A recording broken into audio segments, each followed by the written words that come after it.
নমস্কার, আমি মৌমিতা। আমার নতুন একটি ছোট্ট ভিডিওতে আপনাদের সকলকে অনেক অনেক স্বাগত। আজকে ছিল 26শে ডিসেম্বর। আগের দিন যেহেতু 25শে ডিসেম্বর ছিল, আমাদের কোথাও সামনেটা বেরোনো হয়নি, তো আজকে যাবো ক্রিসমাসের মেলায়। তো চলো এখন যাওয়া যাক। আমার বোনও কিন্তু ওদিকে চলে এসেছিলো, আর দেখো কি পরে এসেছিলো। আমরা তো সবাই এত হাসছিলাম ওকে দেখে। চলে আসেন। আরে কি বলেছিস উপরে? ঠান্ডা লাগছে, আজ দাও তো আমার, তোমার এটা পরে যাই। ক্রিম কেক কেমন করছে? আরে মুন্নির প্রিয় কেক, মুন্নির প্রিয় কেক। ভুল করলি, তাহলে বাসায় কে থাকতো, তাহলে আবার হ্যাপি অ্যানিভার্সারি হয়ে যেত। হ্যাঁ না, ওই তো মুন্নি নিক না না না, মুন্নি না তাড়াতাড়ি না, আমি হ্যাপি বার্থডে করবে। সর সর সর সর, উল্টো দিক দিয়ে, এই যে টেকনিক, চাকুর উল্টো দিক দিয়ে কাটা হচ্ছে হ্যাপি বার্থডে। কেন ছিচ্ছ কেন? দিদি কই? এটা কি করবা তোমরা? খাবা না তো মনে হয়? ডাকছে তো, তোদের খাওয়া না, আমি খাবো না। খাও। Happy birthday to. সুন্দর কেকটা। আমাকে একটা কাটে, আমি কেক কাটার ভিডিও করছি উল্টো দিক দিয়ে। একাই 100, হ্যাপি বার্থডে টু ইউ। ওই একাই 750। আসি, বাই, টাটা। আপনি পাটা এগিয়ে দেবেন। হ্যাঁ জানি। Bye bye, happy birthday. চলো। স্কুটি তো আমার পাটা ভালোই রাখো, এই যে হাওয়া হাওয়া। আসলে হয়েছে কি, আগের দিন যেহেতু আমাদের বাড়ি থেকে কেক দেওয়া আসা হয়েছিল ওই বাড়িতে, তো তার মধ্যে সুস্মিতারও দিয়ে গেছিলো, কিন্তু বদ্দা সেদিনকে কেক এনে আর দিয়ে যেতে পেরেছিল না। তো এই জন্য পরের দিন যেহেতু সুস্মিতা এসেছিলো, তো ওর হাত দিয়ে একবারে কেকটাকে পাঠিয়ে দিয়েছিল। আর তার মধ্যে এনেছিল ক্রিম কেক, যেটা ছিল মুন্নির আর আমারও খুব প্রিয় কেক। তো যেই জন্য আমরা দুজন মিলে কিন্তু একদম সুন্দরভাবে কেটে খেয়েও নিয়েছিলাম। আর আমরা কিন্তু বেশ খুশিও হয়েছিলাম। আর দুদিন ধরে আমরা বলছিলামও যে কেউ যদি ক্রিম কেক না দেয়, আমরা নিজেরাই গিয়ে, আমি আর মুন্নি রানাঘাটে মিয়ামুড়িতে গিয়ে কিনে খেয়ে আসবো। তো যাই হোক, সেটা ভালোই হলো। একদিক দিয়ে যে যেতে হলো না, আমরা বাড়িতে বসে বসে পেয়ে গেলাম।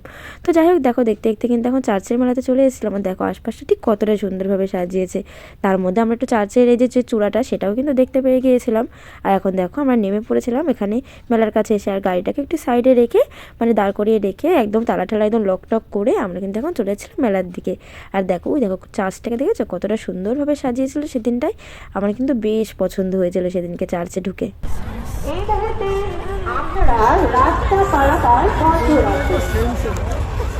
তোমাকেও তো পড়া ছিল, তুমি তো কি দেখছিলে না? এই দেখো আমরা কিন্তু এখন চার্চের মধ্যে ঢুকে পড়েছিলাম। তো চলো এখন ভেতরটাই দেখি। দেখো আশপাশ দিয়ে কিন্তু বেশ সুন্দরভাবেই সাজিয়েছিল। আর আমার কিন্তু বেশ পছন্দ হয় এখানে আসতে, মানে প্রত্যেক বছরই আমার এখানে আসতে বেশ ভালো লাগে। আর দেখো ভেতরে কিন্তু বেশ অনেকই লোকজন ছিল, আর আশপাশটা সুন্দরভাবেই সাজিয়েছিল। মাঝখানে দাও, মাঝখানে আমার দিকে একটু দেখা ভিডিওতে।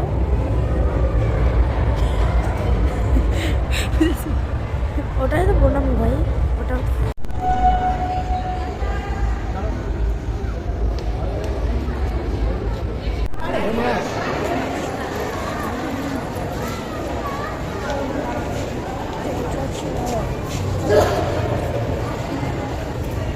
আমরা সেম তাই তো।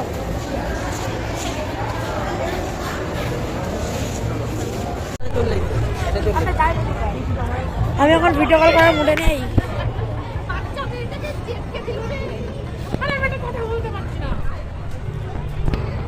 এই দেখো দেখতেই পেলে যে আমরা কিন্তু এখন চার্চের থেকে বেরিয়ে গিয়েছিলাম। আর আশপাশটা মোটামুটি ভালোভাবে একটু ঘুরে ঘুরে দেখছিলাম। আর দেখো আমাদের এই চার্চটা কতটা ভালো লাগে। আমার এই বেগোপাড়া চার্চে আসতে কিন্তু বেশ ভালো লাগে। চার্চটা কিন্তু যেমন বড় তেমন সুন্দর।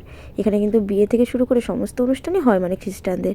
তো যাই হোক, এখন আমাদের এখান থেকে কিন্তু ঘোরা কমপ্লিট। আর দেখো রাস্তায় কিন্তু দড়ি ধরে দুই পাশে দাঁড়িয়ে থাকে পুলিশেরা, কারণ চারপাশে তো গাড়ি ঘোড়া আসছে, যেহেতু পুরো হাই রোডের উপরে। তখন যেহেতু একটু দড়ি নামিয়েছিল, তাই আমরা কিন্তু এখন একদম মেলার মধ্যে চলে এলাম, মানে একদম খাওয়া দাওয়া করতে মেন জায়গায়। আর দেখো মেলার এই পাশটাতে কিন্তু শুধুমাত্র দোকান বা নাগরদোলনায় বসে না, কিছু ছোটো ছোটো প্যান্ডেলও হয়। তো সেগুলোকে দেখে নিলাম। আর তার মধ্যে চলে এলাম দেখো পাপড়ি চাটের দোকানে। এখান থেকে একটু পাপড়ি চাট খেয়েও নিলাম। আর তার মধ্যে আমার মায়ের জন্য একটু নিয়ে গিয়েছিলাম। তার মধ্যে তোমাদেরকেও একটু আমাকে দেখিয়ে নিলাম। তো যাই হোক, আমাদের কিন্তু এদিকে পাপড়ি চাট চলে এসেছিলো। এখান থেকে পাপড়ি চাট খেয়ে আমরা কিন্তু একদম চলে গেছিলাম ডিরেক্ট ফুচকার দোকানে। আমি আর পাতা নিয়ে এক্সট্রা করে ওদের কাছ থেকেই খেয়েছিলাম। আর তারপর দেখো এখান থেকে চলে এলাম একটা ঘুগনির দোকানে। আসলে ওইদিকে যাওয়ার পথে এই ঘুগনির কাকুর দোকান থেকে এত সুন্দর গন্ধ বেরোচ্ছিলো মশলা, যে আমি আর থাকতে পারিনি। অবশেষে ঘুগনি খেতে চলে এলাম এই মানে কাকুর দোকানেই। তো যাই হোক, ঘুগনিটা চলে এলো, তো ঘুগনি খেয়ে নিলাম। আর তারপর নিয়ে নিলাম আমাদের দুই বাড়ির জন্য একেবারে নিমকি। একদম একটু বেশি করে নিয়ে নিয়েছিলাম, আমরা যেহেতু সকালবেলা একটু চা দিয়ে খাবো, তো এই জন্য একটু বেশি করে নিমকি নিই। এখন কিন্তু আমরা এখান থেকে বেরিয়ে পড়েছিলাম বাড়ি যাওয়ার উদ্দেশ্যে। আর তার আগে একটু যাবো বিরিয়ানির দোকানে বিরিয়ানি নিতে, কারণ আমরা আজকে ঠিক করেছিলাম সবাই মিলে একটু বিরিয়ানি খাবো।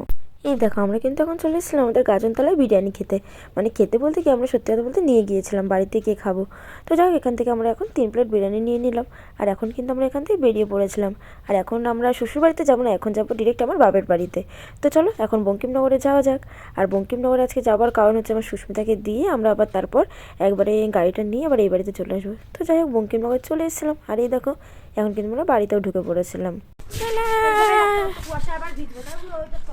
চলো কেউ বিরিয়ানি একবার নিয়ে চলে আসো, গেছে যখন। হ্যাঁ ডিক্কিতে যা যা আছে নিয়ে আসো। তুই যা একা একা পারে নাকি তাই। হ্যাঁ হ্যালো হ্যালো বাবা, মাঠে তো সেই একেবারে ইয়ে হচ্ছে আমাদের পুলি পিঠে রেডি। এটা আমি বানিয়েছি, ছোটটা আমি বানিয়েছি।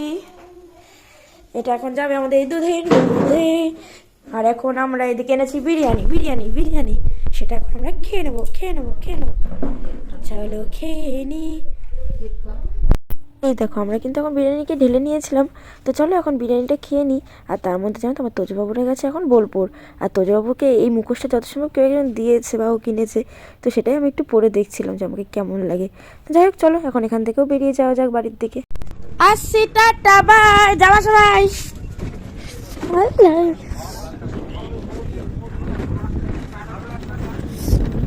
চলো আমরা এখন বেরিয়ে যাই। বাবা কি ঠান্ডা গো, ফোনটা রেখে দিই। টাটা বাই বাই সবাইকে। তো যাই হোক এখন কিন্তু বাড়িতে চলে এসেছি। তো আজকের ভিডিওটা বাস এইটুকুনি, দেখা হচ্ছে পরবর্তী ভিডিওতে। ততক্ষণের জন্য সকলে ভালো থাকবেন, সুস্থ থাকবেন। আজকে মতো টাটা বাই। শীতে তো পুরো একদম জমে গেছি। মাঝখানে আমি গাড়ি চালিয়ে এসেছি কারণ আমার প্রচণ্ড পরিমাণে ভয় লাগছিল পিছনে বসে থাকতে। তো আমি আমার বরকে বললাম তুমি পেছনে যাও, আমি চালিয়ে আসি। তো এই জন্য আরও সামনে চালাচ্ছিলাম জন্য আরও বেশি ঠান্ডা লাগছে এখন। তো যাই হোক টাটা বাই বাই বাই।